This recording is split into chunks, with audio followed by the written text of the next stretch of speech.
आणि मी तर नक्कीच म्हणेन का या सामन्यावर शिकंजा कसलेला आहे जवळजवळ तो, कारण आडव्या बॅटनं खेळण्याचा एक अजीबोगरीब तंत्र विकसित केले कुडू संघानं.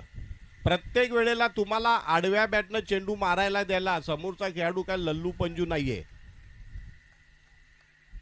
ज्या प्रकारे महेश भोईर सफल होतोय आणि गोलंदाजाला एक प्रकारे संधी देतोय की ये आणि माझा त्रिफळा उडव.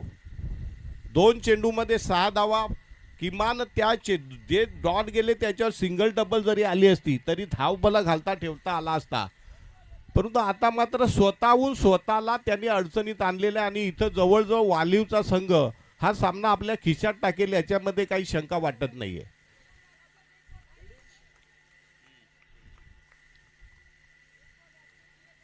ऑफ स्टंपला शफल व्हायचं आणि आडव्या बॅटनं चेंडू खेळायचा. पुढचा एकदा शेवटचा चेंडू.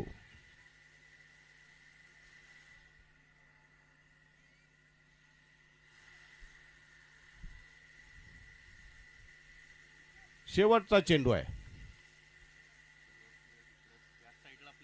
नाही, त्यांना माहिती आहे कुठे फटका मारणार आहे ते त्यांना माहिती आहे आणि त्याप्रमाणे त्यांनी फिल्डिंग तिथं क्षेत्ररक्षण सज्ज केलेलाच आहे.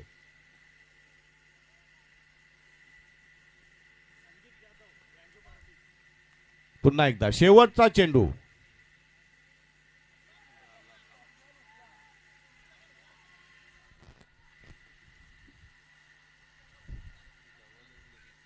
चौकार. चला, वालीव संघाचा हार्दिक अभिनंदन. घरच्या मैदानावर वाड्या तालुक्यामध्ये येऊन कुडूस मधल्या एका दादा संघाला त्यांनी हरवलेलं त्याबद्दल वालीव संघाचं हार्दिक अभिनंदन.